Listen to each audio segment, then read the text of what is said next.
Hello and welcome. It is episode 15 of the Club Racing UK podcast with MySuper. We've got quite a good episode on here today, and we've got a really cool guest as well. So we'll just go ahead and dive straight into it, chaps. So we have the usual suspects, Nick, Holmes and Stefan Marsh. Hi, everyone. Good evening. How are we doing? Living the dream as usual. And without further ado, we also have along today for the rides. I don't know why she decided to accept this invitation, because surely she has better things to do than to chat to this motley crew. It's Racing Mentors, Jess Shanahan. How you doing, Jess? Hey, I'm doing really good, thank you. I'm actually so jazzed to be on this show. It's like, you know, the most sports socializing that I haven't had this year. talking with three other randomers about club racing. Basically, can't get any better than that. So, Steph, Nick, how have your previous weeks been since the last podcast? Fantastic, Rob. Yeah, got a bit of racing in, didn't you? Good. We did. Do you know what? It's quite funny you should say that, Rob. But just looking at our start sequence there, and the KA is going around paddock. We should just like frame that in the fact that and show everybody from the weekend that it can be done. Unlike the weekend. We've got to touch on it so early. Well, I'm sure we'll cover it later, but I just while I remembered and saw the start sequence, it was just weird seeing cars going through paddock heel bend correctly.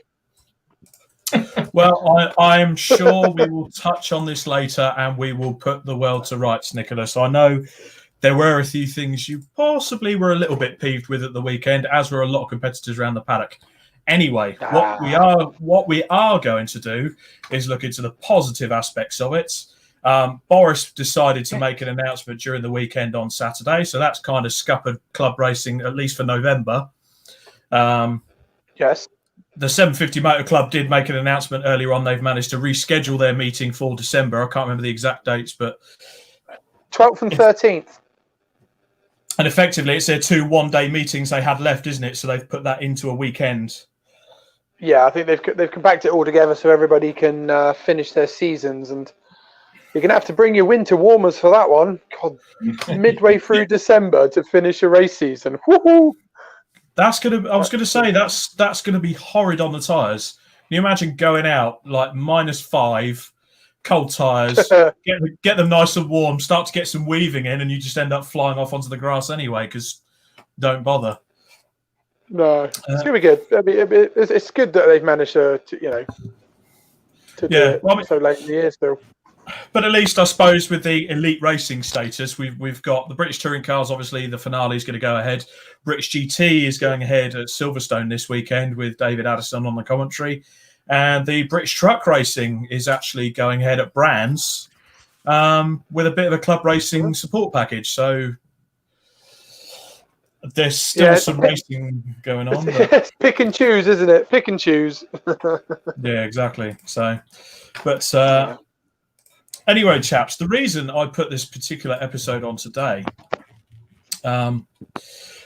before I go on to a bit of a sad but poignant point, but what we want to talk about today is not just the cost of club racing like we did in episode 3, but the kind of value you get out of it.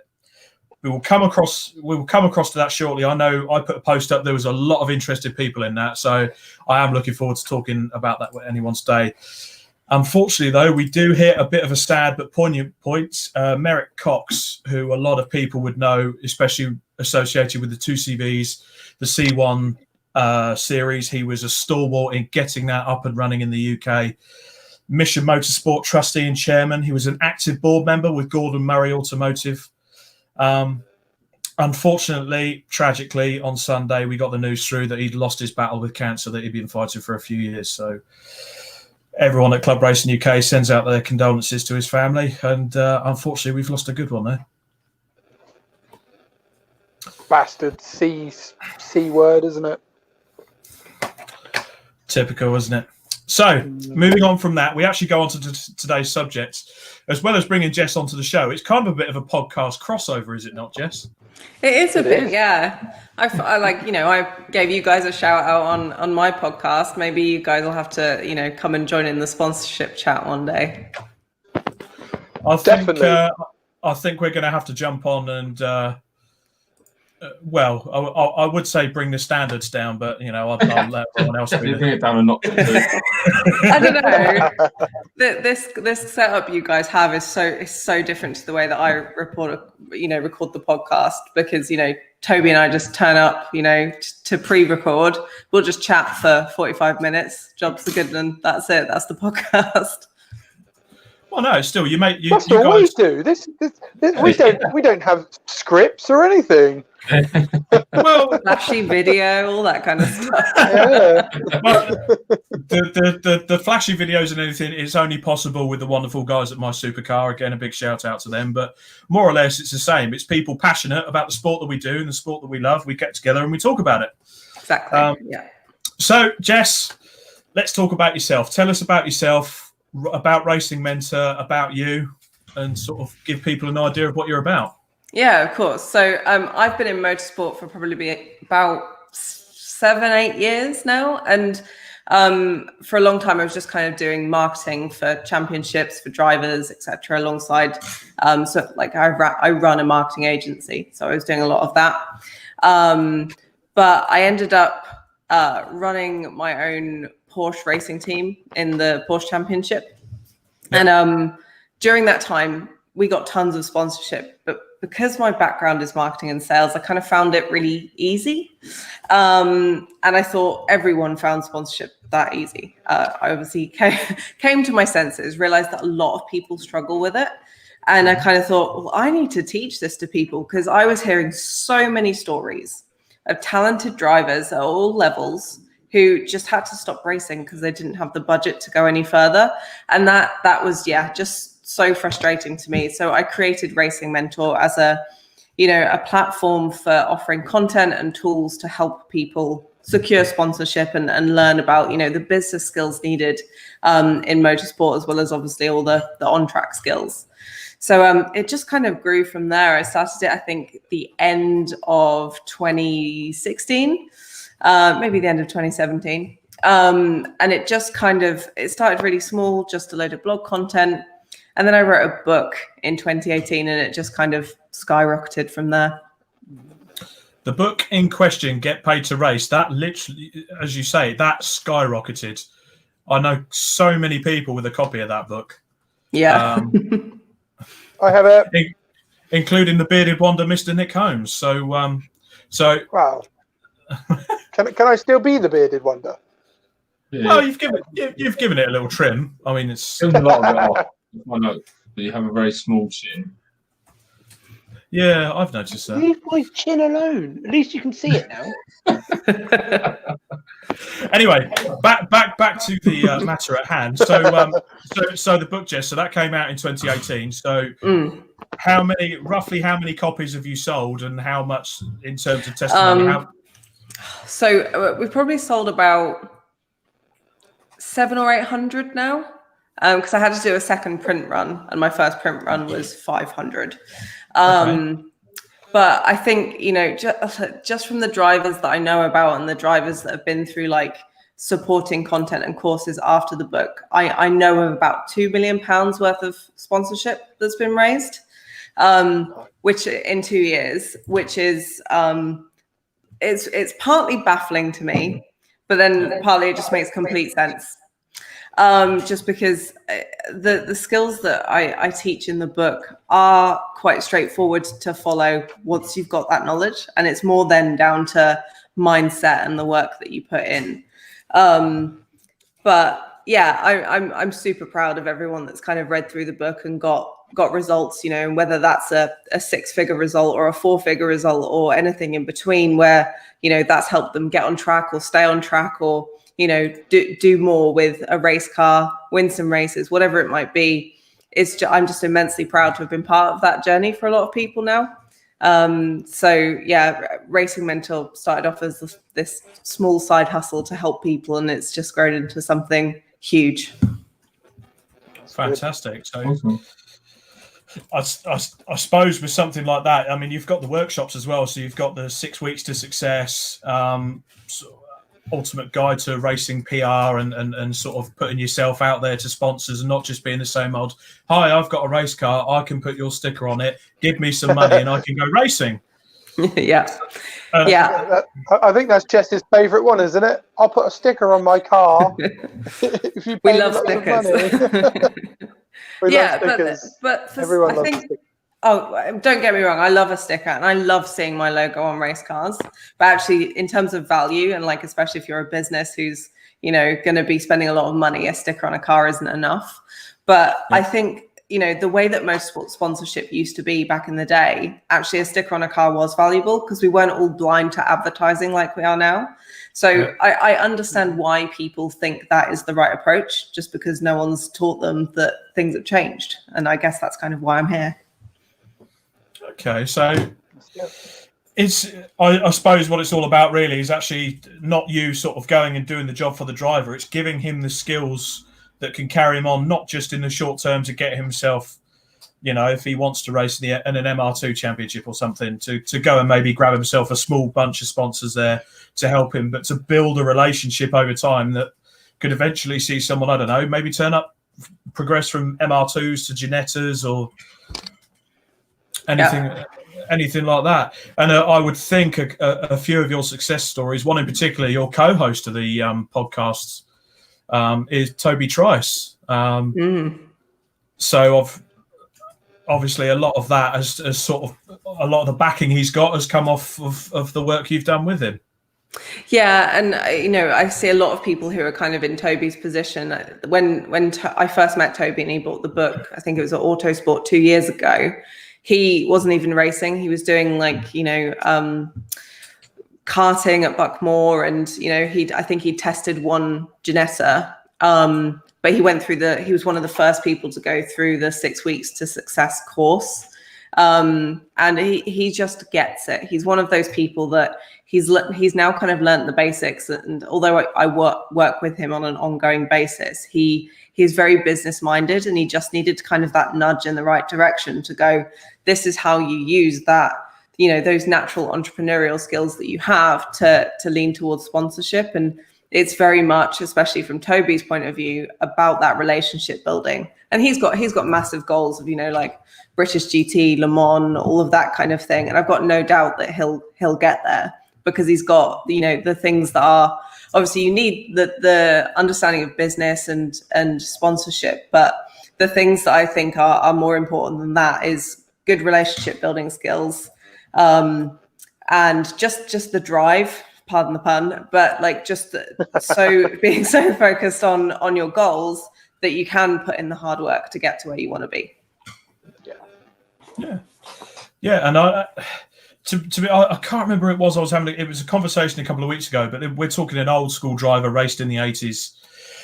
And they were basically saying to me, sponsorship in effect hasn't changed, because in the 80s you had a lot of people that were actively involved in sponsorship in motorsport. You had a bit of cigarette money around, but you still had to build up relationships with these people. It wasn't just you would turn up at Phil Morris HQ and go, if you stick Marlboro on the car, can you get me into Formula 3 or stuff like that. It's still these drivers. It's about making yourself known and just getting yourself out there and putting yourself as, okay, it's not so much what you can do for me, what can I do for you as well.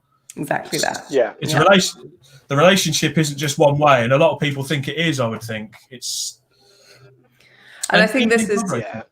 Yeah, and I think this is the reason that so many businesses try sponsorship and then say never again, because a driver will promise loads of stuff, and then just nothing will happen. They'll take the money, they'll go racing, they won't do what they promised. And I think part of what I'm trying to do is educate businesses as well on what to look for in a driver, and how to get the most for your money and activate that sponsorship as well as on the driver side of things, on how to build those relationships and get that sponsorship money. Exactly. And a lot of people watching tonight would obviously think as well, what's club racing really got to do with sponsorship? But if you look across to where it's the BRSCC, BARC, MSV, 750 Motor Club, a vast majority of their series, it will be the Teguiwa Club Enduro. It will be any race series now has that sponsor on board. And you've got to build a relationship. So it's not sometimes just about the individual club racing driver as well. It's series that are doing the same thing. Mm-hmm. they're trying to be sustainable, and 99 times out of 100, absolutely, that relationship works both ways, because there's normally something that's there for the competitors that are in that particular championship. But at the same time, by doing that, the competitors are doing something for the business, and I suppose it's also important that it works out for all parties there. Yeah, and I think, you know, there's often this misconception from drivers that if they're either working for a sponsor individually or they're in a championship that's sponsored, there is still work to be done there. And actually, you can really, you know, get extra kind of brownie points for working hard. And actually, this I find this a lot with teams. If a driver is in a team and the team has a sponsor, the stuff that the driver can do for that team sponsor can really, really benefit them in the long run as well. And I think a lot of people kind of miss that. There's, you know, relationships to be built everywhere, and, you know, value that you can offer to sponsors everywhere as well. Fantastic. Right, let's go to some comments now. Matt Clary is actually asking about the book, Jess. Would the book be good for a young driver coming up, i.e. kids? Yes, so I would, yeah. I would say so. Yeah, I would assume he means sort of coming up through the karting ranks and then maybe going into cars. Yeah, so there are a lot of like karting parents and junior parents who have read the book, but my style of writing is very kind of straightforward, to the point, simple. So I know lots of young drivers who are coming up through the ranks that have got their hands on the book. But just on the karting side of things, I also have a free karting ebook on blog.racingmentor.com. So if someone's like, oh, I'm not sure whether, you know, sponsorship is right for karting, I've got kind of the very basics kind of in that ebook as well. Fantastic. Right, some more comments. So Joe Murray, he doesn't believe you, Nick. No KA makes it round paddock. It certainly seemed like that at the weekend. Yeah, definitely. Shine we'll cover that one. Have joined us as well. Evening, lads. Great result of the weekend. They did really well. Got the nighttime Dagenham dustbin. Paul Harvey. And they beat us. Yeah. Git. Paul Harvey joins us. Vicky Pratt joins us. Great to see you at the weekend, Vicky. You're looking well. Chris Pratt, who also joined us at the weekend from All Square Chassis Wrap and Ride as well. Yeah. Mega Sarah thanks. Hall. Yeah, that was fantastic. He's not looking as well, bless him. Jokes. Love you, Chris. No, well, I suppose now with lockdown coming in, he's got a month off, so he's got to look forward to setting up Santa's sleigh for December. But making sure that's all geoed in the right way. Yeah, making sure the sleigh's all geoed, bit of towing at the back, make sure Rudolph's nose nice and shiny and all that. To think Christmas is less than 2 months away now. Right, if do not mention that word one more time. Yay, Christmas! No. The next podcast, I'll put a Christmas tree right there, just to wind you up. And joining us tonight, it's the Grinch. No, yeah, I am. Jess, good news. Stacey Dennis, think I need a copy of this book. So if Stacey would like to purchase a book, where can she go? Hold on. Oh, Nick's going to get his copy. Get like a virtual trade. Good, like, crotch shot there. Thanks, Nick. Yeah. Sorry. You'll probably like this shot a bit more though. That's better. Yeah. That's the book you want to get, ladies and gentlemen. Buy it. Yeah. So you can find it at shop.racingmentor.com. And I think it's out of stock on Amazon at the moment, and I'm struggling to restock it there because I'm running out of stock here. So yeah, shop.racingmentor.com is the best place to get hold of it. But if anyone is struggling to find the link, just find @RacingMentor on any social channel, and I'll send you the details. Fantastic. Mario Neofitu, who is also quite a regular on the show. Good evening, Mario. He comments, him or her, Rob, don't be sexy. Oh, yes, I did say him when I was describing. Yeah, I do make that mistake, male or female, any driver. Absolutely, go for it. I was waiting for that. He also comments, Toby Trice is a legend. Great working with him at SVG Motorsport. Yes, Andy Johnson and the crew are the guys that look after Toby and the Ginettas, isn't it? It's a great bunch of guys there. Yeah, absolutely. Jamie Moore, good evening, Jamie. Fantastic result for you guys at the weekend with the Octane Junkies winning the Super Cup in I think it was Nick Jackson and Ollie Pidgley, but we'll come across to that later. Frank Frostick, good evening, lads and lasses. Good evening, Frank. And Chris Pratt, Santa is too fat for me to corner weight the sleigh properly. Whoa. Surely you can offset it with his reindeer. Jesus, I've got no chance then. Right. What are you on about? I thought you were Santa. Anyway. Right. The one thing I do want to talk to you about, Jess, because I do remember you running this team, a pair of really sexy purple 924s in a championship that I used to spanner in. I loved that team. I loved it too. I still have such a soft spot for a 924. Running Turn 8 Racing, which was my team, was just one of the highlights of my career, and I'm still really sad that I only did it for a year. But the plus side is that I made that difficult decision to stop doing it, to stop running the team, to go start Racing Mentor. So I guess it's all kind of worked out. But yeah, just gorgeous cars. And I keep thinking about just buying a road going one for myself. But I wish I'd kind of jumped on that bandwagon about 3 years ago when they were only about £1,000 or £2,000. Yeah. Yeah. Now the value's going up. Yep. Yeah. Yeah. Just like Rob's Focus ST. Not my God. Oh, for God's sake. Nick, I did not say it was my card. It's a stand. It's like with anything. A 924, it's the same with a Fiesta XR2. If you try and buy one now, they're about £1 million. A Sierra Cosworth, you need a lottery win. It's, anyway, he knows what I mean. So, Jess, tell us about the podcast as well. So that's 20 episodes onwards now. Yeah, I don't know where this time has gone. I think Toby and I talked about doing a podcast a while back, because I used to have a podcast. I used to have, the Racing Mentor podcast when I first kind of started things out. And I just made it really difficult for myself. Like I didn't, get anyone on board to help me. I tried to, start, host, edit, interview, everything on my own.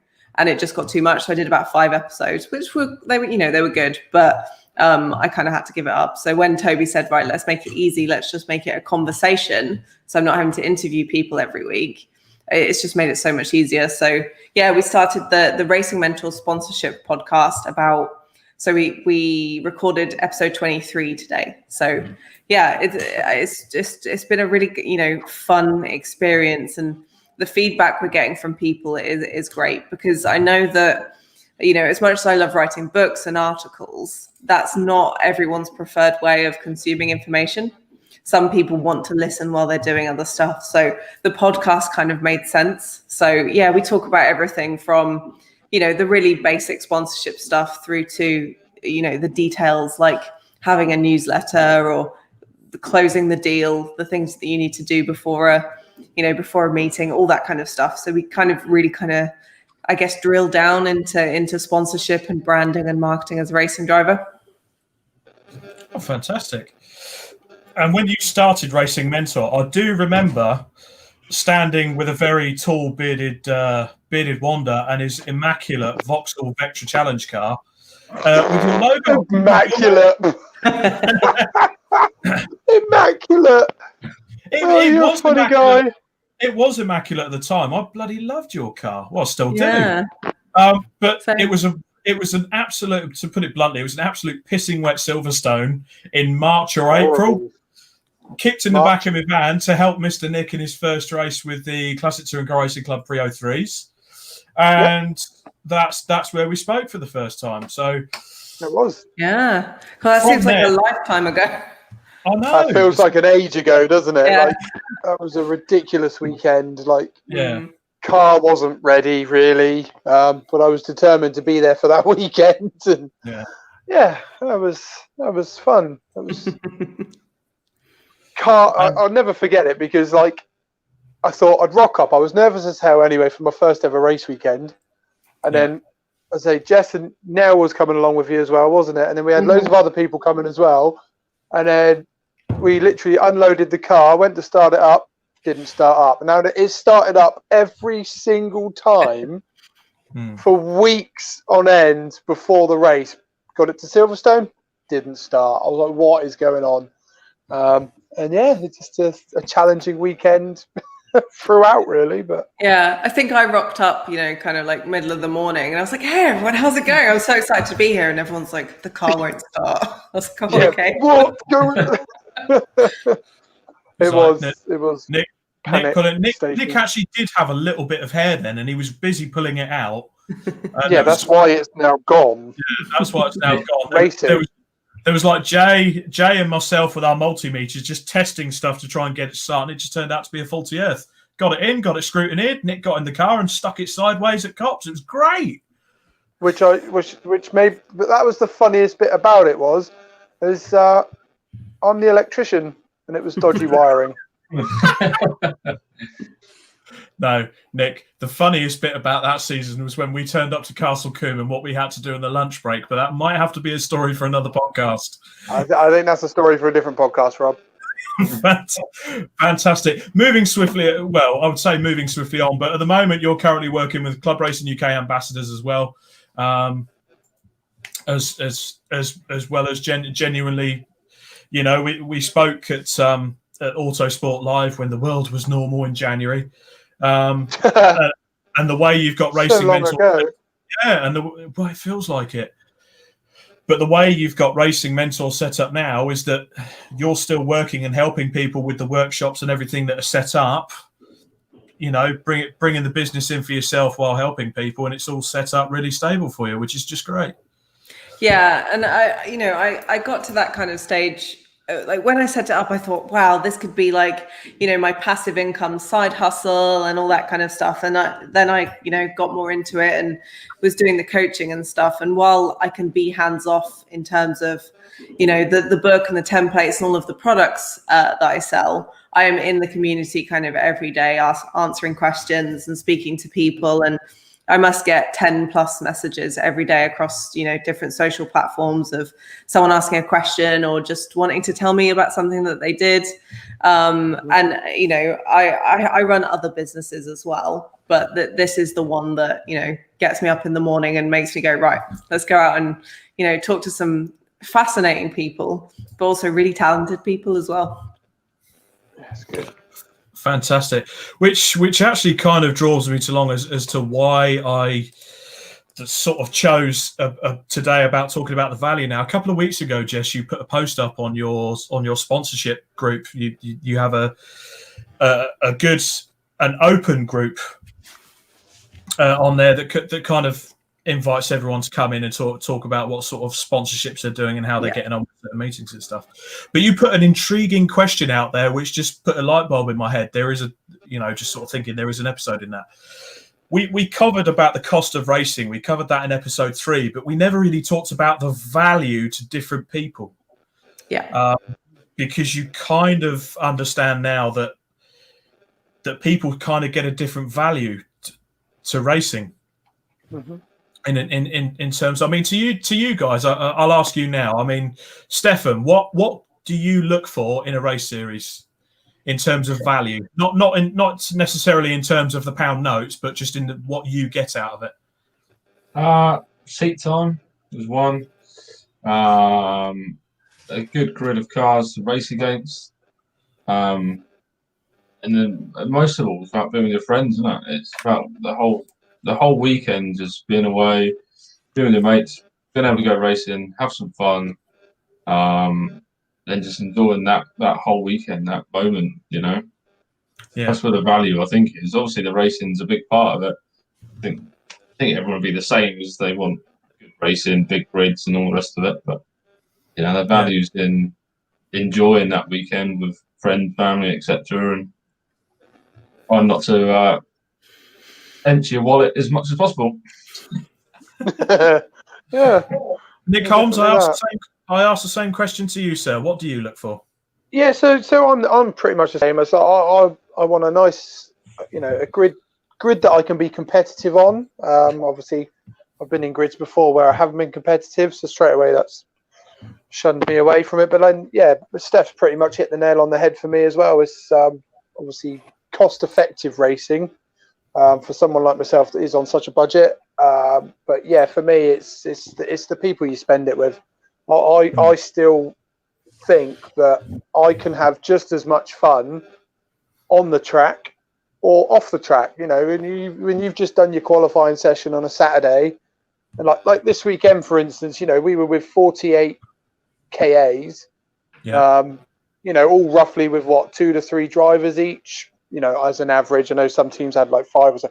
So you had tons of people there that said the atmosphere on that Saturday night was just electric. You know, there was people fixing their cars, but there was people having a laugh, having a giggle, getting out the racing drivers' excuse book as to why they qualified 21st. But it's exactly what Steph says. You know, it's not just about going racing for the weekend. For me, it's the whole thing. Rocking up, seeing your friends, having a laugh, and trying not to empty your bank balance too much. Jess, I mean, obviously, with people that you work with, what do they see in terms of value? What do you most commonly come across? So it really, really varies. So you have, you know, people who are the serious hobbyists who they don't necessarily want to make a career out of this. They just want to go and do their, you know, exciting, slightly expensive hobby and have fun with their friends. So that there is absolutely that kind of level of it. And I definitely think that like seat time, just being able to have your friends and family around you, I absolutely get that. And I think that's where I would go if I were to race. But I think for the drivers that I work with most often, they are looking for that plus how they can offer value to their sponsors, because typically they're thinking like, okay, club racing is where I'm going to spend like maybe 75% or 50% of my career. And then they might go on to something else, or they might just stay at like that high level of club racing. So obviously, that's very expensive. I would say all racing is expensive, even if you can find kind of like ones that are good value for money. But a lot of the time, they need help from sponsors, or they want to work with sponsors because, you know, they get excited by doing all that kind of marketing and stuff, and, you know, being the career racing drivers. So they're looking for, you know, anything that can add value. So great hospitality. Working with the right team, I would say, is just as important as choosing the right championship, because if you get a good team who can help you sort out track days and, you know, give tours and talk people through the car and all that kind of stuff, is super valuable. But yeah, hospitality, the ability to do track days, sometimes TV coverage. I don't think TV coverage is necessarily as valuable as people think it is. Sometimes I think that a good online stream is more valuable. And I'm not saying that because my supercar, but my supercar. But I think people are looking for that. Let's go out and have fun. Let's go race something exciting that looks good. There's a bit of kind of an aspirational element to, say, racing something like a Ginetta or, you know, a Porsche or something like that. But it's about, you know, what can create value for sponsors. That being said, I don't necessarily think that you need to be in a really, really high level series to provide high level sponsorship benefit, but maybe that's a whole other podcast, perhaps. I don't know, really. I think it's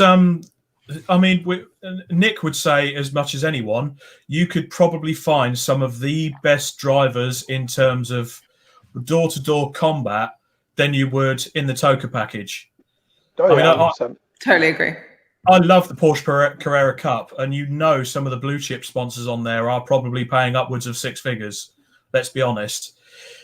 But you would probably find more closer door-to-door racing in, say, something like the BMW Compact Cup or something similar than you would in something big that maybe, dare I say, that maybe requires a little bit more skill at the time. So, but I think certainly in terms of what you said about TV is not going to be as relevant now because everything's moved online.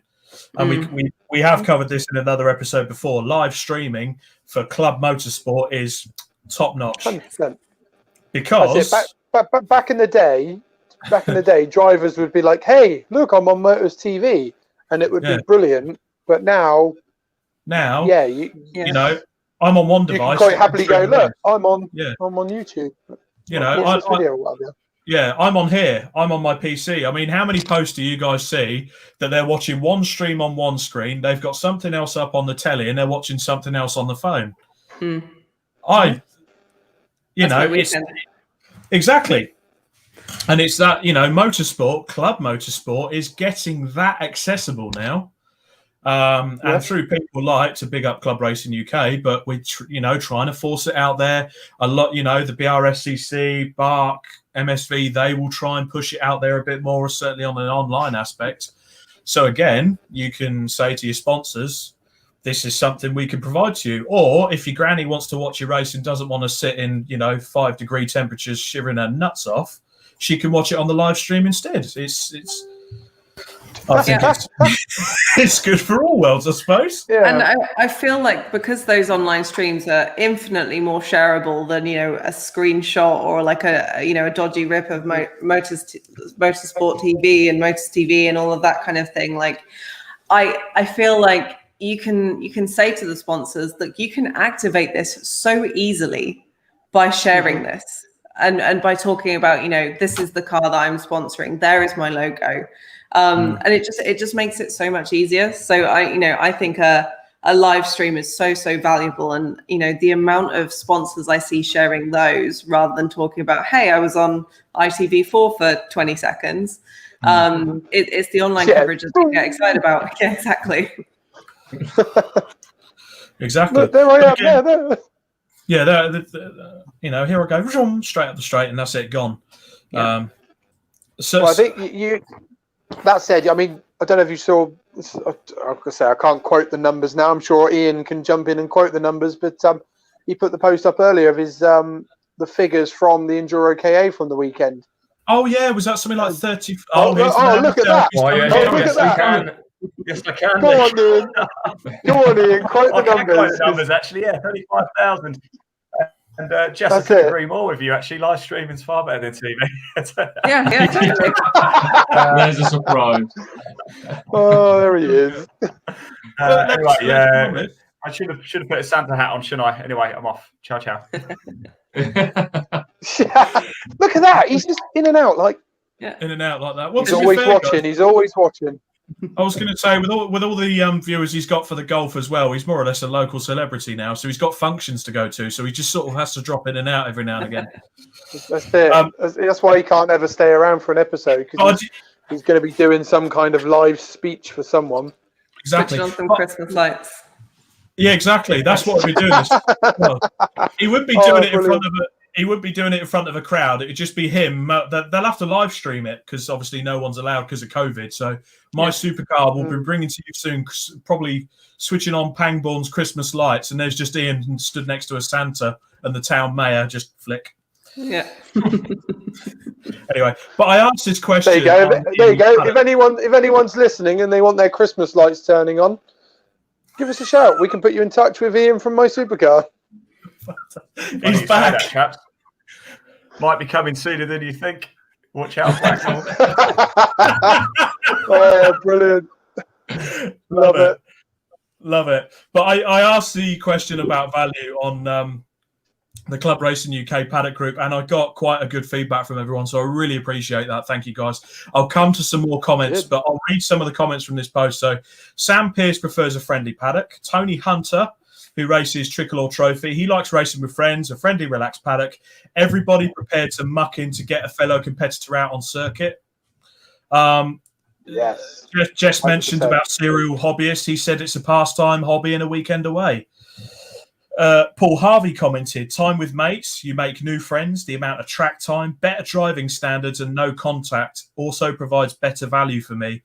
Would love to have a series televised. Mike Bland as well, competitive grids with a friendly paddock, and those 5 there are all with completely different series, so you can obviously get a lot of that wherever you go. So Neil Ashcroft, who actually joins us, he has commented, good evening, Neil. Value to me is multifaceted, a competitive field that I believe I can compete with for an outright win with the budget that I have. Friendly, supportive, trustworthy drivers I'm as happy to lose to as beat. And it makes him feel like a racing driver. Mm-hmm. This includes live streaming and a well-backed organisation or club and no politics within the club. Great answer. That's it, isn't it? Bang on. Yeah. I can agree with that. Callum McDougall of HRX. Yeah. No, so I was going to say no politics in motorsport. Yeah. Never. Politics in motorsport? Never. See, I thought that when I first started doing motorsport, and about 3 race weekends in, I knew what it was all about. I don't know about you guys. Can't believe it took you that long. I know. 3 race weekends, blimey, Rob. 3 race. To be fair, I drive a Ford Focus, so I was normally head under the bonnet trying to fix the bloody thing. But so Callum McDougall, I agree with all the above. He wants a good, hard, competitive race where he's pushed all the way to do the absolute best job he can, but not to win at the expense of someone else's race car. Obviously, the bad side of sponsorship, you don't want to be on someone's car when, say, they go spearing into another car and it goes viral. Yeah, absolutely. The friendly atmosphere in the paddock is a priority for me as well. Racing is my hobby, and we all have good and bad races, but going away for the weekend, spending time with everyone is what it's all about. So you've got a guy there that has it as a hobby, but he also works in the industry with HRX, which is quite interesting. I could go through all these. We also had a chap trying to sell his Cobra from South Africa, but I think he's buggered off now. Is he back on there again? I keep seeing that post.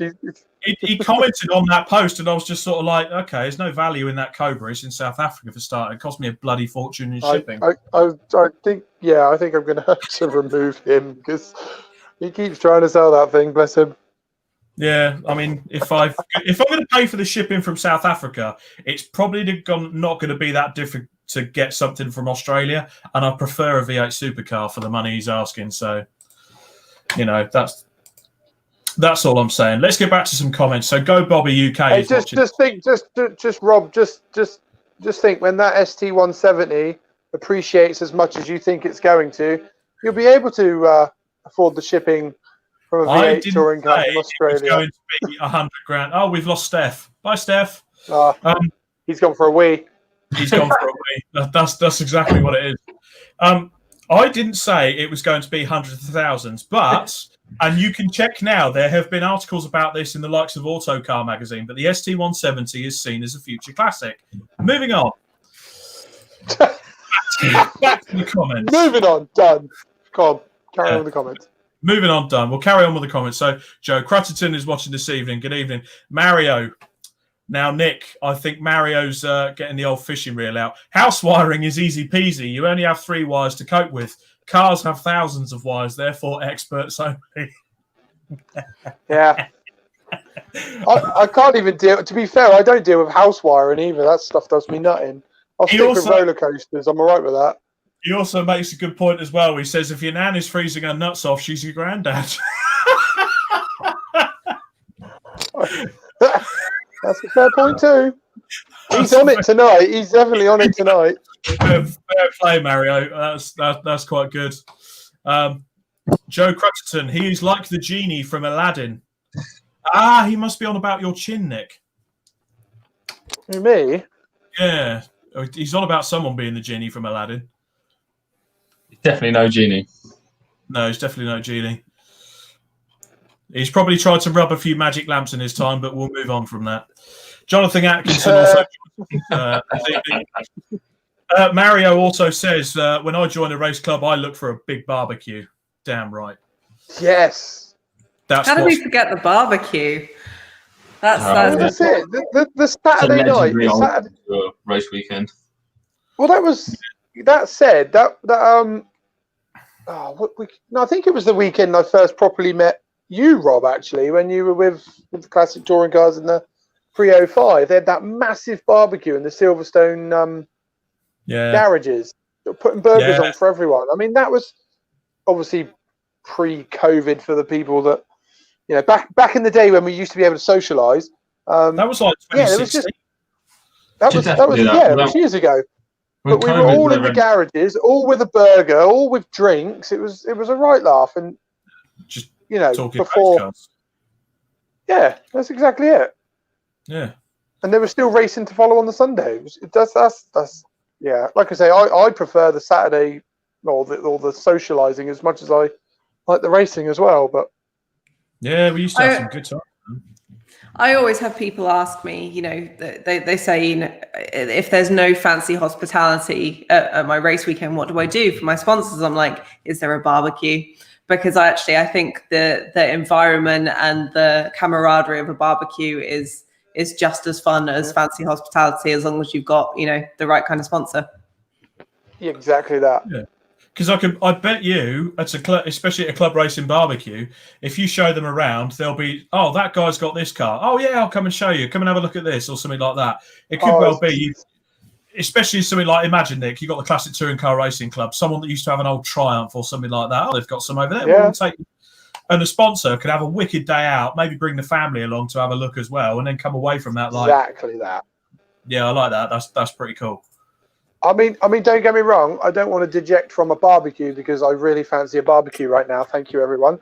But even just this weekend, I know obviously COVID and stuff like that. We had loads of drinks and stuff on our tables and some crisps and it's not a fancy barbecue, but we still have people popping. Like Ian and his team from MySuper were popping in and enjoying our hospitality for a little bit.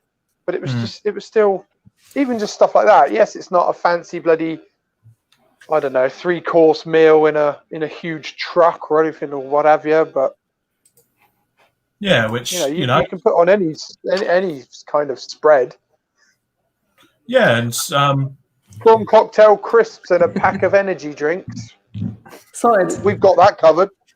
I'd go for a warm glass of water. Like, it's been that long since I've been to a racetrack and seen, any racing drivers or motorsport folk that I'll just, I'll come along and stand in the rain and be quite happy and not be fed. That's where I'm at now. just take me to racing, please. Yeah. I mean, to be honest, one of my best memories was at Brands Hatch. This was when I was spannering with the Porsche Championship, and it was a well-known GT team. A lot of the guys out there will remember him from British GT days. Brookspeed. They had a couple of drivers, and they put on a massive hog roast for the whole paddock. And I was just a little college student, but basically, the matter of fact is, myself and the other guy that I was with, and the Brookspeed mechanics, got terrifically drunk. We're trying to do wheelies with a moped around the paddock, bearing in mind this is over 10 years ago now. And them big foam crash barrier things that the bike boys use, where they put them out when the bikes are out. We were trying to run and jump into one of those, but sort of pile them up. But anyway, the camaraderie from that, there was literally about 100 of us stood in the middle of this paddock with this massive hog roast out that these guys had laid on. And that was probably one of the best nights I've ever had at a racetrack, apart from racing. Yeah. And you remember those times? Yeah. So I'm with you on this, because I've been to some really, really fancy like hospitality parties. Like I did some work in MotoGP, and it was like all you can eat gorgeous Italian buffet food. But that is not as memorable to me as, one of the 750 Motor Club end of season parties I went to. Yeah. Yeah. There we go.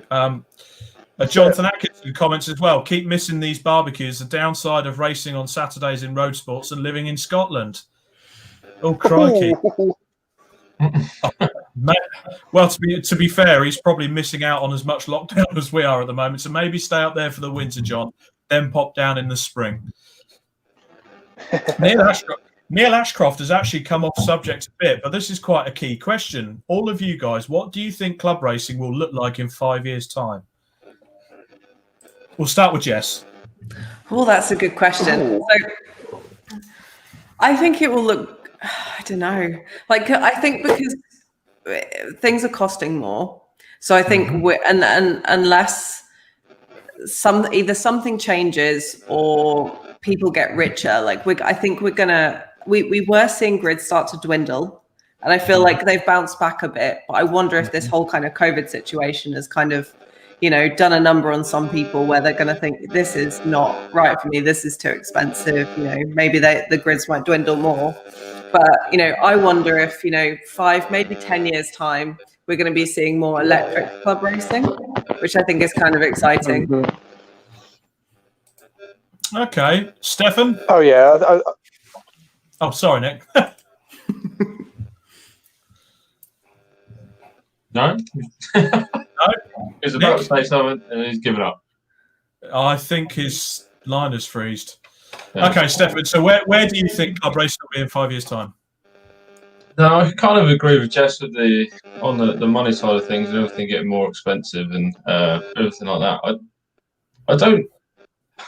I don't see it being much different in 5 years. Maybe 10 years with the more electric kind of style stuff. But I think club racing wise, electric racing will be mega money. Trying to keep that operational would be a lot of money. So I don't think it'd be much different, but I do think, as we're already seeing, that the more affordable racing, the low budget, seat time, like the KAs, the C1s, etc., will play a bigger part because everyone's after that kind of bang for buck, aren't they? But again, you still got all the rest of them that are still going strong. It's just hoping it's not diluted too much, and then hopefully it will continue going as it is, I think. But anyway. Okay, Nick Holmes. Can you hear? Oh no, Nick's struggling tonight. So carry on, Jess. I was going to say, I think what would be, we don't want to lose the fact that, we've got really, really affordable kind of endurance racing at kind of one end that gets you tons of seat time for your money. And then obviously you've then got the more elite levels, the top end of club racing and beyond. But you don't want to lose that stuff in the middle that has its own kind of charm and excitement as well. And I think that, just seeing things like the C1s, like the KAs, seeing how well loved they are, we could see more of those coming in and more people going to those. But then what happens to the things in the middle, like, Fiesta Championship, Honda Cup and all of that kind of thing? What happens to those things in the middle? Because obviously people with lots of money are always going to have lots of money to go racing at that high end. But I think it's that middle space that maybe is going to change more than the rest of it.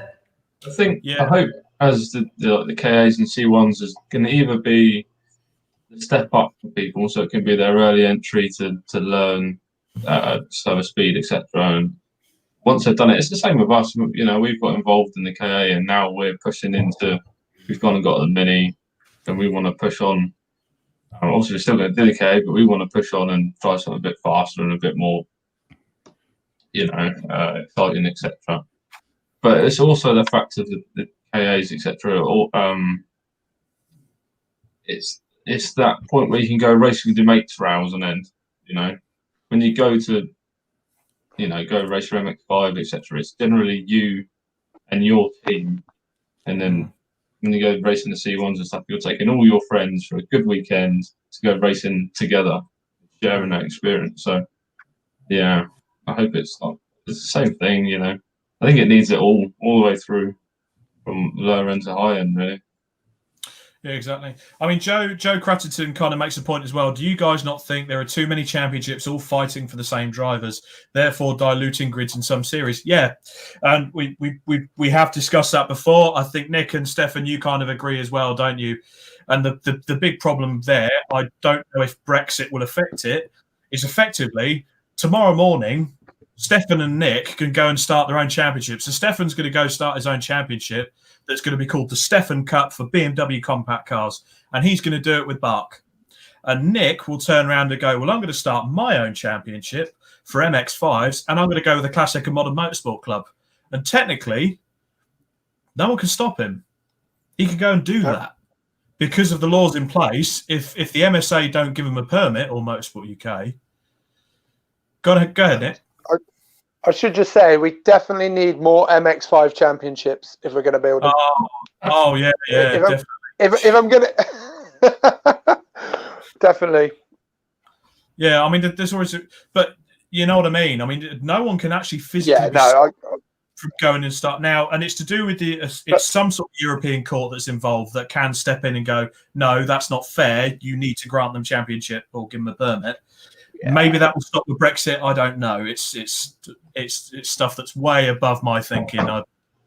and I'm probably going to open. As you say, we've covered this before, haven't we? I think the problem is, I think everyone needs, again, if this was the case, I should be a politician. But I think everyone needs to take their own personal agendas out at some point, and some championships need to hold up their hands and go, do you know what? This isn't working for us. And stop. And to be honest, I know we've seen this year there are some grids struggling. We do have COVID. I know that's going on, but there are some grids struggling out there that were struggling before any of this COVID crap happened. Yeah. So sometimes you do. Like to say though, we've covered this, haven't we? It's yeah. So with that, we will move on, and we have got moving on from the main topic now. So we thank you for the discussion with that, Jess. But I know Jess is going to be really excited because Club Racing UK have got some seriously sexy competitions going on right now. Starting with, we have. If you really want that lockdown look when you go around in Asda shopping for your essential items and being banned from buying clothes, you can buy at $6.99 a Club Racing UK mask. Yes, you can. Right. Oh, go on, Steph. Go on. Model it. Please tell me you've got one. All in its nice little cellophane, protective packaging to make sure that no one's spreading any germs onto it before it gets to you. Oh, look at that. Exactly. Oh, right there. Yeah. Also in competitions at the moment, road track and race parts, George Smee, he's got £100 voucher. I noticed it's gone up in value, gentlemen. Yeah, I was talking to him, and then we were coming up with the idea, and then we released it in the last podcast. And the moment I released it, he then messaged me and said, "No, stick another 50 on there." So we've got up to 100. So mega thanks to him. That will end in 2 weeks. On the next podcast, we'll announce a winner in 2 weeks. Yes. Exactly. Fantastic. And finally, we've got the big, super duper, absolutely bloody awesome £300 towards your first entry fee in 2021 competition. That's it. Yes. Yep. Yep. Making motorsport cheap. Making motorsport cheaper. Doing what we can to support the club racer. Exactly. And a competition that will definitely hot up in December when it's -5 and you go out on slicks. It's the Club Racing UK Save of the Year, judged by none other than Formula One commentator Ben Edwards, not Murray Walker. Nearly. Well, to be fair, it's by the sounds of it, with lockdown, we've literally got the 750s final weekend in December. Maybe if there's any other clubs rearranging dates past, but we're pretty much. I do think Gents MSV have managed to move a couple of dates for Donington. Oh, that'd be all right. Sure. Yeah, that'd be good. So we haven't really got a date for when we're going to announce that yet. We're going to wait until all the championships and series have finished for that one. But we got some great entries. I think we got like 30 entries already so far. For anyone who has got a scary or have had a scary moment or a brown trouser moment, feel free to make sure you can send it to us if you want. If not, we've got a post pinned at the top of our group, the Paddock. Just get it in there because everyone's looking at them, everyone's liking them, sharing them, and there's some very scary moments in there. Unfortunately, there is only going to be one winner, but you're all winners in my book. Let's say that much. All good brown trouser moments in Nick's book. There is some great. I say they're great. They're entertaining because they're saves. They've not ended badly, but there is some absolute shockers in there. And again, that's what it's all about. Just quickly with some comments, guys, before we go to the news and the racing roundup. Joe Cradington's come back. He said, "Do you guys not think there's too many championships all fighting for the same drivers and therefore diluting the grid?" Yeah. And he's put as well. It's almost like someone gets a hump with a championship they're running in and decides to set up their own to exactly the same spec and rules, but with a different weekend. Yep, seen it quite a lot. That's it. Keep happening. That is what it is. Yeah. I can't win this championship. I'll go make my own. Yeah, there's a bit of that going There's on. that. Lee Moore has said as well. So, sorry, Nick, I'll come back to your point in a sec, mate. Don't worry. Lee Moore has come back and said, suspect that in 5 years it will not be much different, but make it 15 to 20, we will see more electric, but will it have the draw? If you're talking current, yes. If you're talking attraction, no. Robert Love Lewis. Oh, yeah. See, that was an electrician's joke there. Can you see? I'm here for the puns. There we go. I'm here all week. So go back to your point, Nick. Sorry, mate. No, it's fine. No, actually, I quite like that point, actually, about 10, 15 years' time about the electric cars and things like that. I think the problem, what we're going to have, I say the problem, right now you've got the old stalwarts of the sport. I mean, even myself in my 30s and stuff like that, I like seeing the classic cars, the touring cars, things like that. That as we progress nowadays, like my kids, for instance, are going to be growing up with electric cars.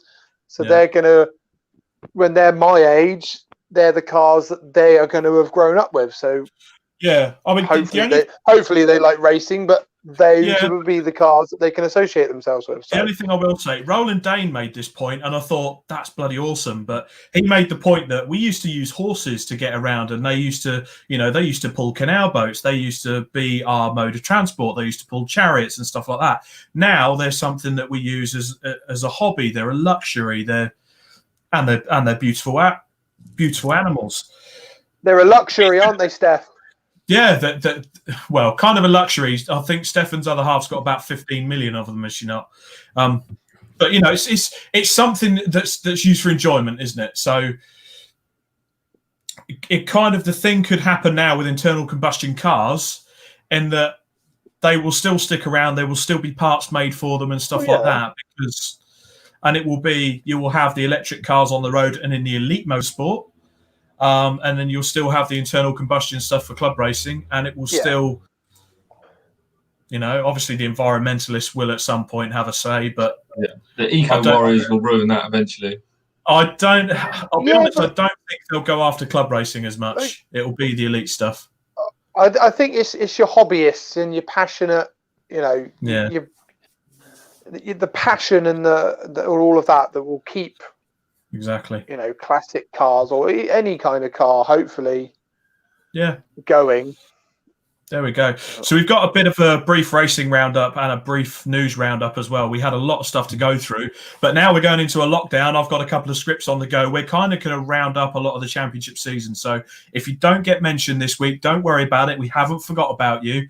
I'm just going to write about different championships in a bit more detail and get some more guests on. So the first bit of news coming through that I actually missed from the last podcast, Porsche Club Gb, that was a bit of an underdog sort of on its own. They've moved to MSVR for 2021. That's another championship that's gone there. Again, something's got to be going right for them. Well, as you say, we are testament to seeing how good the MSVR run their championships, and the Porsche Club GB have obviously seen it themselves as well, so that'd be a good one. Oh, exactly. Did any of you guys get to watch the Burkitt relay at all? No. Some of it.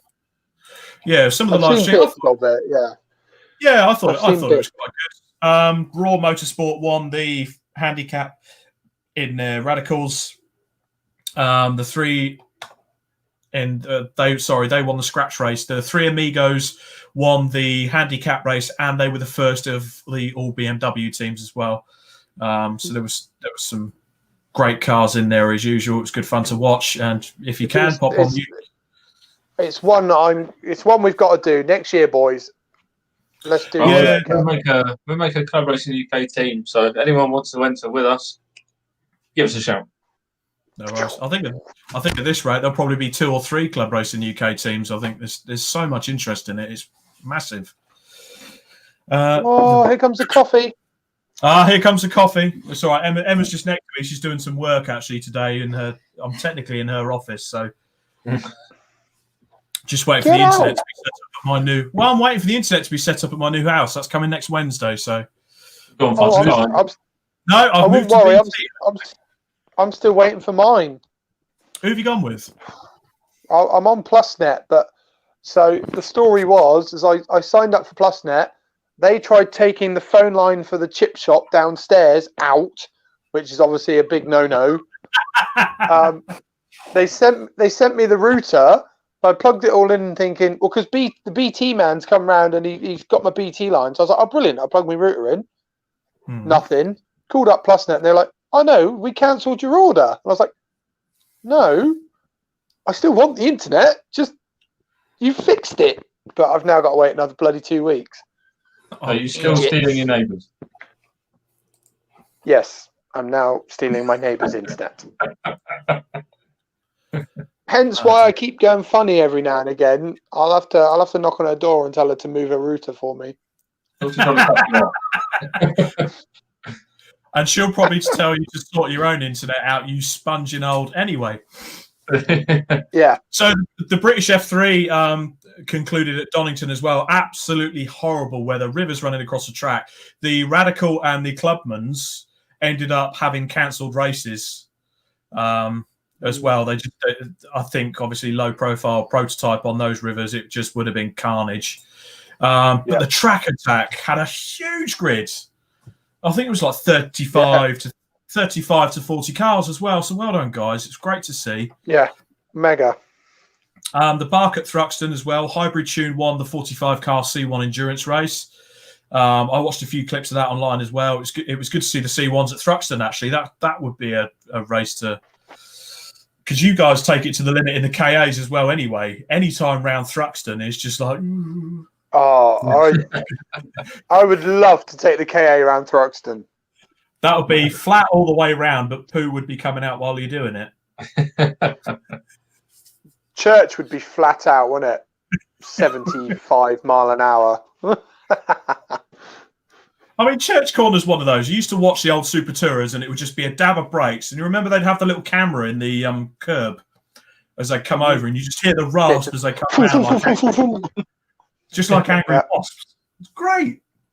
Castle Coombe hosted the CSCC. I was going to say the Castle Coombe Racing Club then, but they've already finished their season. Tom Mensley won on a 36-car tin tops field. It was more like swimming than racing. It was very wet. And we should somewhere have a video clip for you. Have you got it, Elaine?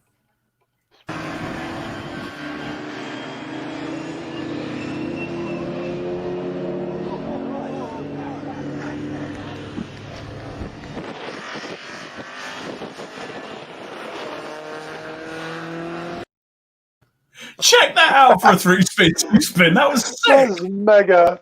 That's mega. That's actually one of our saves of the year entrants, actually, isn't it? That one. That came. I think it was it Pescara put that up on the paddock page, and I thought I've got to put that in the podcast next week. Yeah, definitely. That was a brilliant little bit of driving that.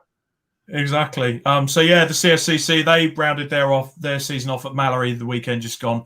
I haven't covered any of the results from that. I haven't had a chance to properly look through them, but we will be looking further into the CSCC sort of towards the new year. I'm going to speak to a couple of people and see if we can get them on the show as well for a CSCC special.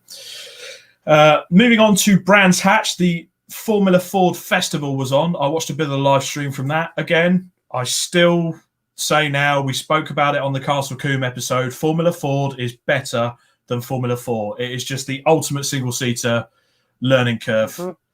I think it's better than Formula 1. You're not wrong there. I'm with you there as well. Thank you.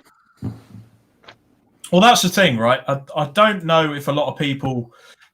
So Rory Smith won. Absolutely fantastic final to watch. Very, very close racing. There is actually a special plaque. I know a lot of the people will sort of be a bit geeky like me and know some of the previous winners of the Formula Ford Festival.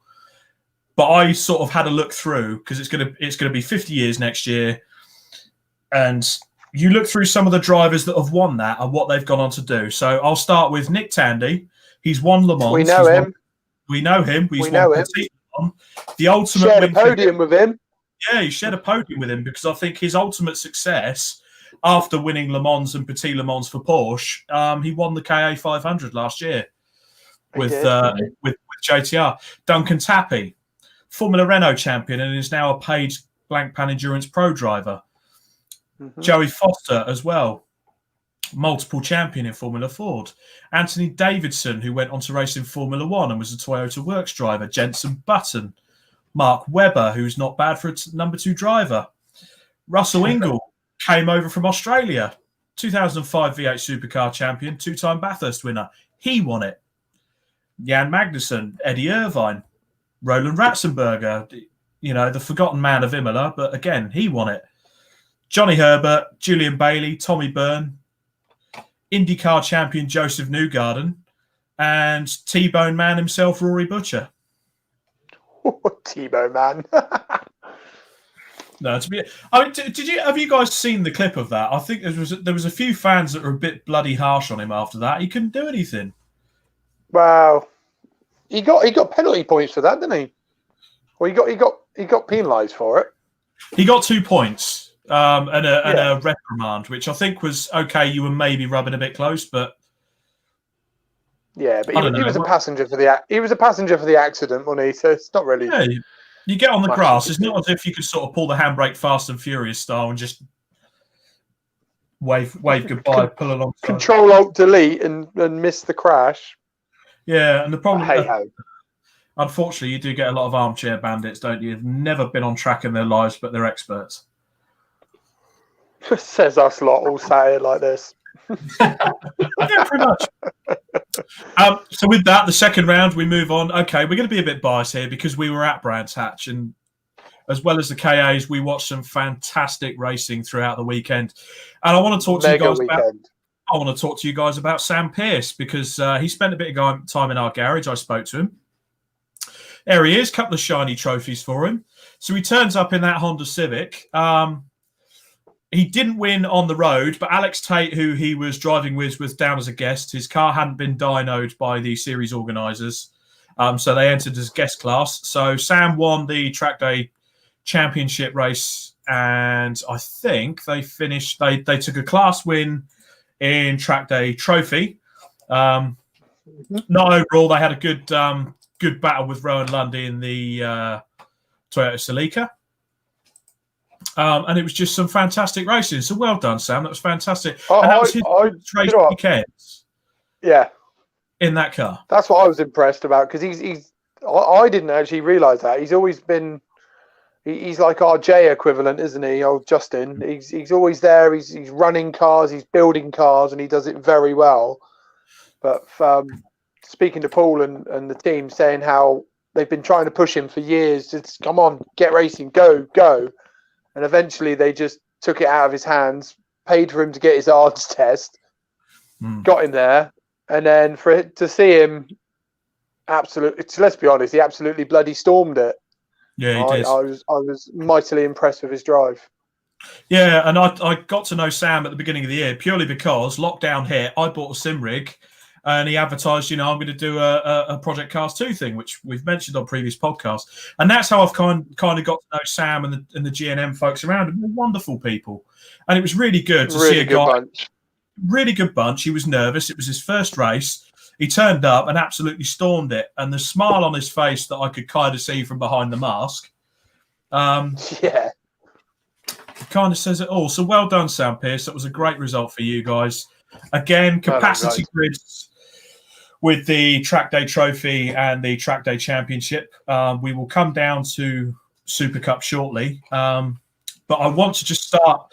Elaine has done a lovely little video for Enduro KA as a preview for the documentary that MySupercar have released. So if you've got it, Elaine, pop it on.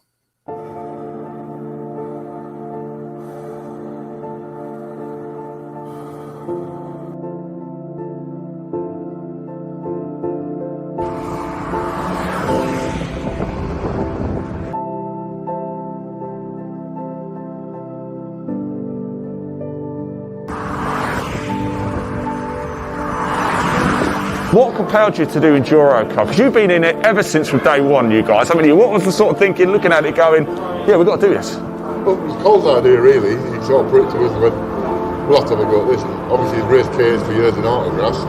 Yeah. He's in love with the cars. He knows them inside out. And It's just been the most crazily exceptional race week. Last night was madness. this morning was. We are live. You might not want to tell everybody that. Well, yeah, it wasn't far from Party at last Brands night. Hatch. Yeah, exactly.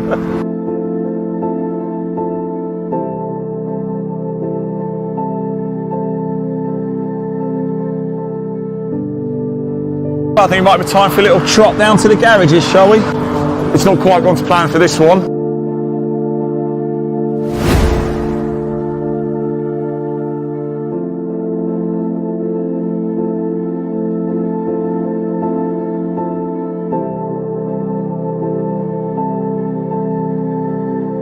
Look at JB Moore. Stop go penalty for the leaders. This will put you in first. It's all changed. This is just proof that you do not ever give up in endurance racing. Don't ever give up.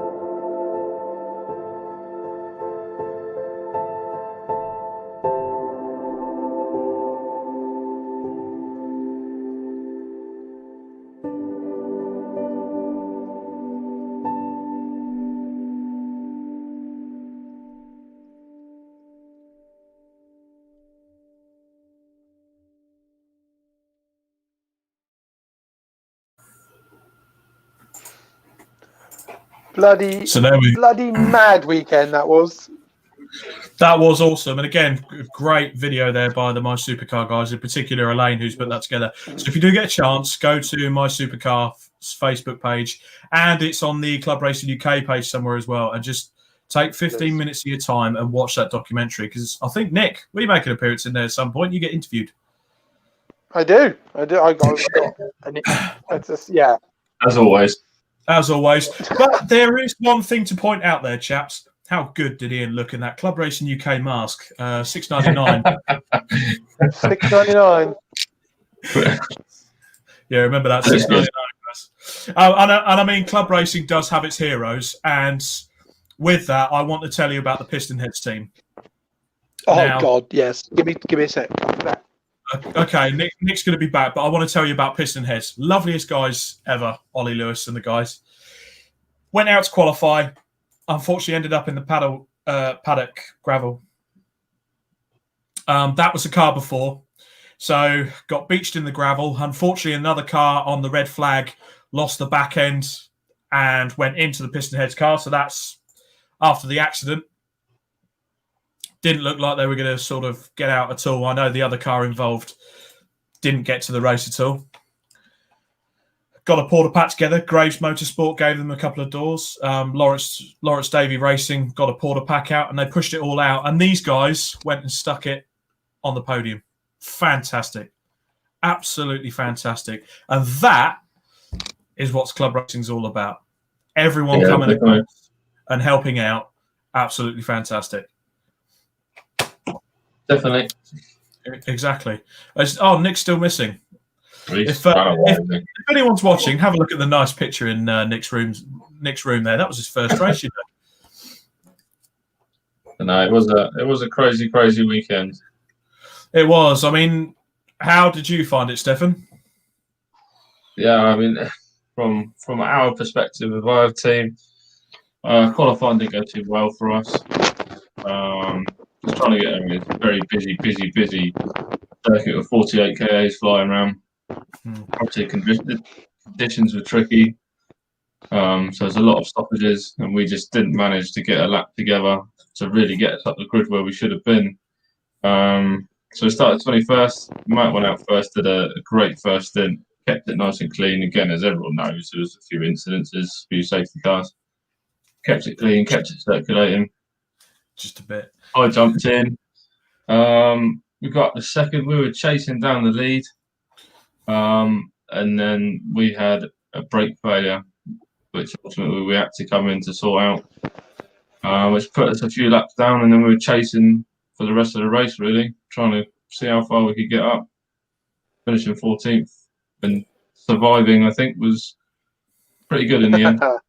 Yeah, unfortunately, I think because of the conditions, there was a few battered and bruised KAs coming back. And look, I mean, a lot of people would say, oh, yeah, it's people pissing around and not driving properly because it's KAs. No one gives a damn to smash them up. But it was at times genuinely tricky, and it was survival. You've got 48 KAs on a very compact grid on a very small circuit. So it's going to happen. But again, Chris Pratt has said it as well. Piston heads, absolute legends. Nick, while you were gone, we were just showing the audience the before, after. Yes, the before and after on piston heads. Great result from those guys. Oh, 100%. I mean, the fact that those car, that car was rolled over on top of within 1 minute 58 seconds of the qualifying session, and it was, as well, you've shown the pictures. It was battered, not quite as battered as the other car that rolled on top of it. That was a complete write-off, bless it. But yeah, for those guys and everyone who got involved to help get that car back out was, that was a massive round of applause for those. Really, I think it was. But again, you're talking about values in what you want for a series. The fact that there was about 4 or 5 other teams all chipped in to get that car on track. Yeah, exactly. And again, I think that says it all, really. Adds value to it, the camaraderie and stuff as well. So, oh yeah, definitely. For the next series, and then they nearly went and bloody won it. I know. And it was it was a drama last minute. It was Octane Junkies, and congratulations to Octane Junkies for the win. That was absolutely storming drive from them and the Morse Motors crew for looking after them. So well done, guys. You should give a little bit of the backstory, though. The fact that they were leading. They were leading. Ad Smith.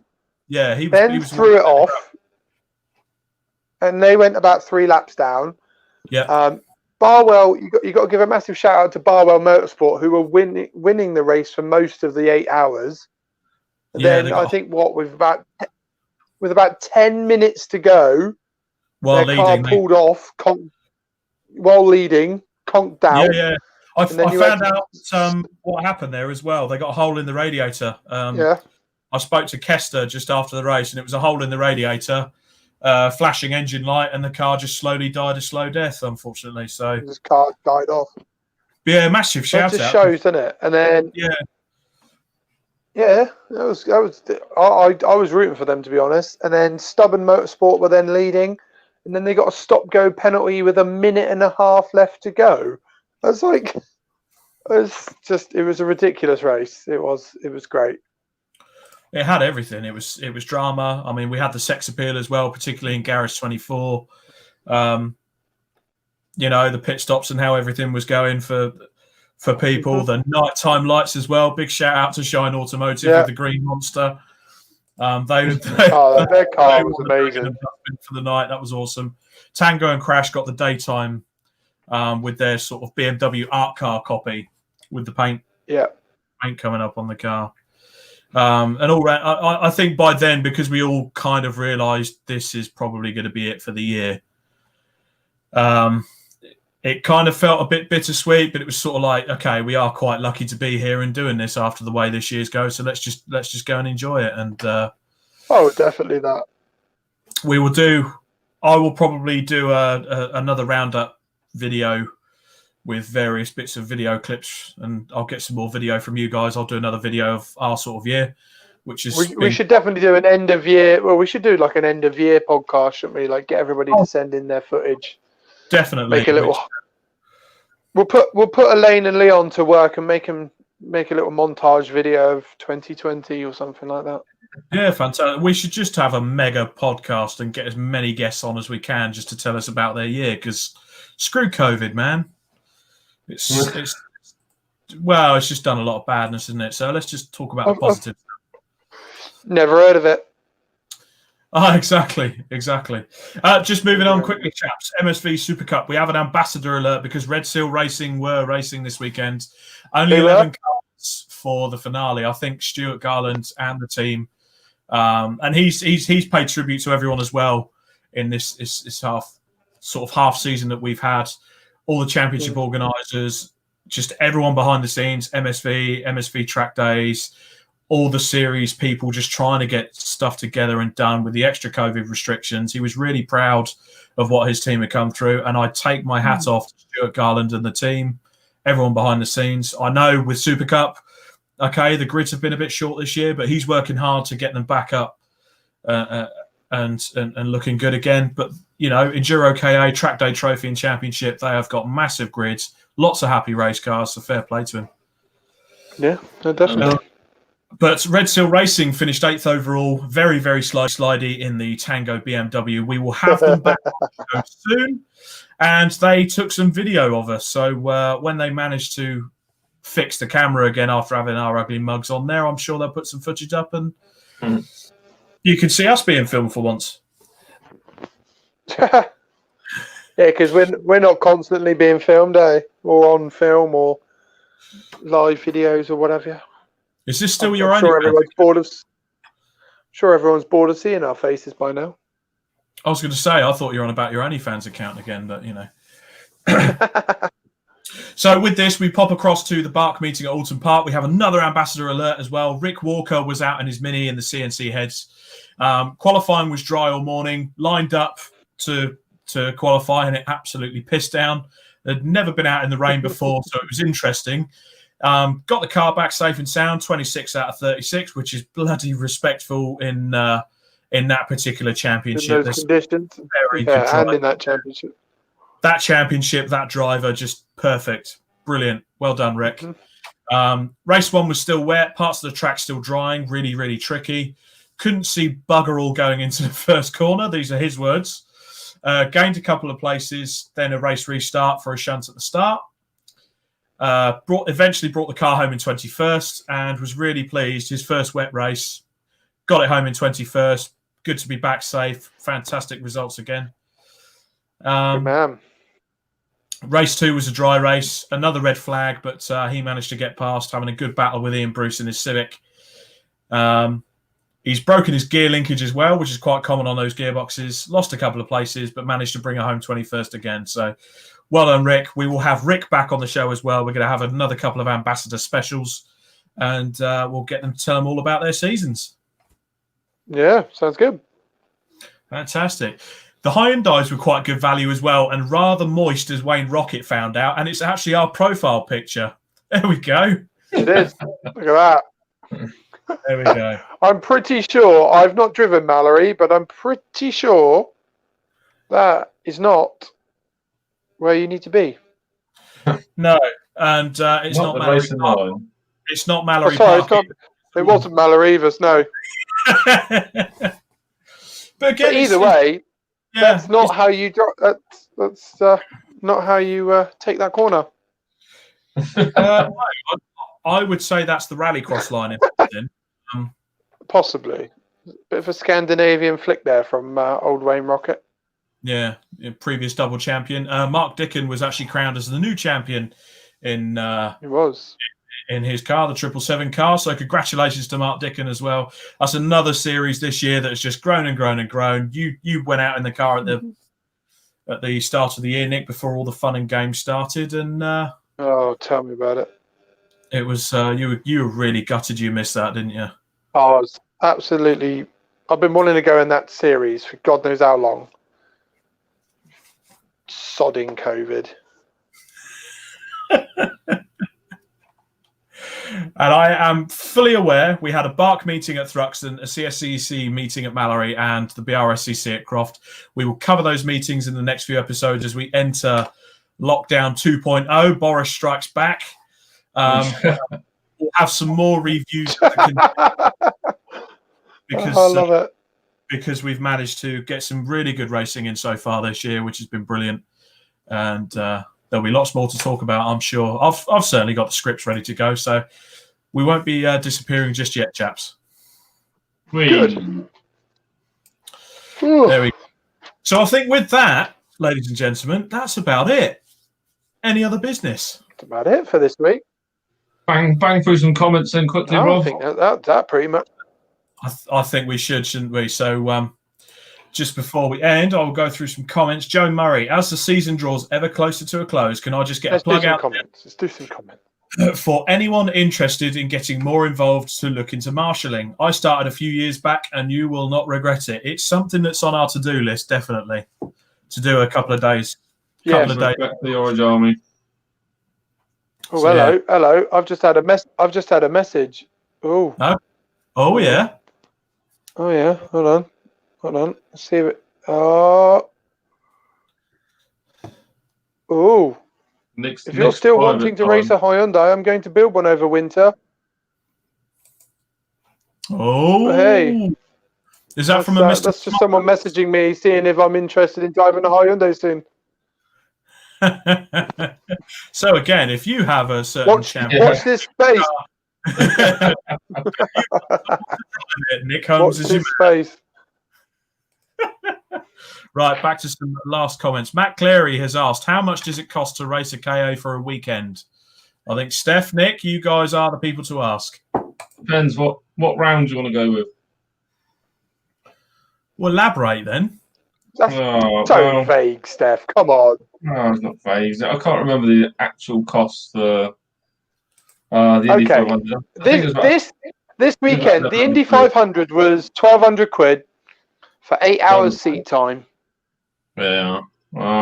So, obviously, you and Matt shared it 2 ways. I'm slowly sloping away. Around 1,500 quid, probably, roughly. Yeah, but by the time you bought tyres and fuel. If it wasn't raining, we probably would have burnt through more tyres than we did this time. Yeah. But then, how many tyres? What do we buy? 6 new tyres and only used 2? 3. 3. Whereas last year you bought about 2 tyres and burnt through about 20. Yeah. We used 8. We used 8 tyres last year. Yeah. But, I don't know. Probably. So what's that? 1,500 quid. So what? You say 750 each? Yeah, I'd say that. For 8 hours. For 8 hours racing. Yeah. So split that. So 4 hours per driver, plus qualifying. So 4.5 hours per driver, effectively, if you're running 2-car team. Yeah. Yeah. Yeah. And obviously, there was some 5-car teams there, so even cheaper. So. I mean, to be honest, the one award that was forgotten to give out at the end of the KA weekend was the Club Racing UK Driver of the Weekend. And we did actually award it to the JCB driver in Paddock Hill Bend. He did a fantastic job, really well driven. He was precise, worked the winch well, got the cars recovered well. And I don't know, he did take some risks, though. He was pretty close to the racetrack with KAs coming around in the wet, still trying to keep up with the safety car. Still going sideways. Yeah, that was. He was a brave man. He was brave. The problem is, and I put this as blunt as possible, if a KA is going to go into the back of that JCB, do you really think the JCB driver is going to feel it? No. But I bet you the KA. Oh, definitely. So there we go. Matt Cleary has also said he's going to buy some merchandise. Thank you very much, Matt. It all goes towards back to the club racers. So go straight back into the club. Exactly. T-shirts will be available soon. Yeah, but Joe Crutton has actually asked what was Stubborn's penalty for in the end. I don't actually know. Do you guys know? I don't know. No, I don't know why they got the penalty. I can only assume being a stop-go was potentially track limits. There was a lot of track limit penalties going, but. Yeah, to be a bit sceptic, we could say track limits. I think it's because they weren't wearing a Club Racing UK mask, so we'll go with that. $6.99 if you're interested. So yeah, we'll stick with that. Always a plug.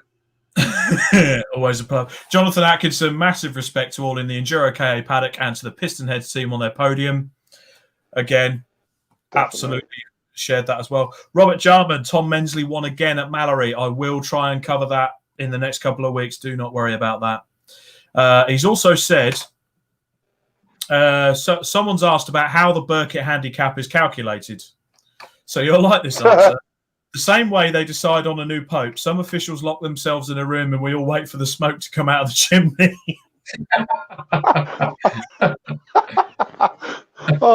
I think that is pretty much how they do it, isn't it? Yeah, it's some sort of.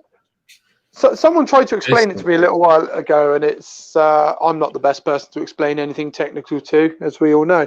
Probably, but it's some nerd off about it.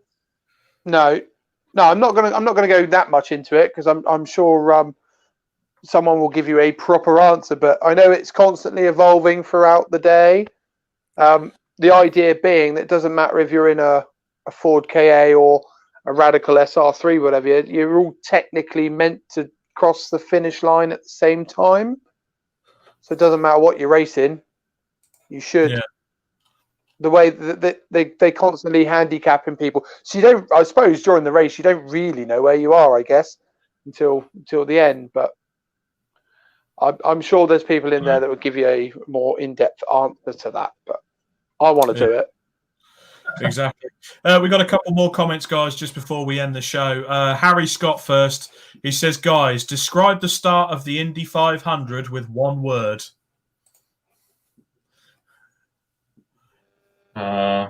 Interesting. Nick? But it didn't really start straight away, did it? I mean, green flag. And next question, please. Interesting. That's a good one. Exciting. It started the same way qualifying did. Well, with 8,000 red flags. Yeah, it was pretty much just go and stop. Absolutely. Fantastic. Yeah.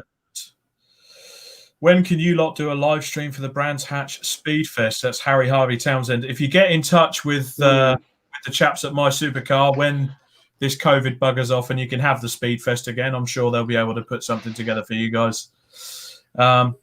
So Jonathan Atkinson and Marion Neofitu, good night all. Enjoyed the stream. Well done, guys. Great as always. Lovely to see Jess Shanahan as well. And it was lovely to do the podcast this evening with such an esteemed guest as Jess Shanahan of Racing Mentor. So from us, I've been Robert Lewis. We have Stefan Marsh and Nick Holmes, and our guest tonight was Jess Shanahan. Good night, all. Take care. God bless. Thanks, guys. Bye-bye. No, that way. Yeah. Bye. Thanks. Thank you. Bye. Bye.